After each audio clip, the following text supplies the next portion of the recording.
Sopes i al cap de poca estona ja ets al llit? Aquí pot haver una part del teu malestar nocturn. Avui et vull ajudar a entendre per què, si pots, et convé deixar més marge entre sopar i dormir. Ves a l'enllaç de la bio, obre WhatsApp i escriu son per rebre la guia Sopar amb temps, dormir millor. Quan acabes de menjar, el cos encara està treballant. Digereix, mobilitza energia i gestiona la sacietat. Si vas al llit de seguida, pot ser que notis més pesadesa, reflux, calor o la sensació d'anar a dormir massa plena.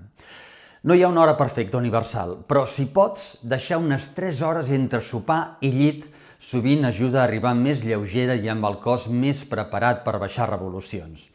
No va de sopar menys ni de passar gana, va de donar temps al cos. Fem un primer pas. Observa durant 7 dies quan sopes, quan vas al llit i com et lleves. Ves a l'enllaç de la bio, obre WhatsApp i escriu son per rebre la guia Sopar amb temps, dormir millor.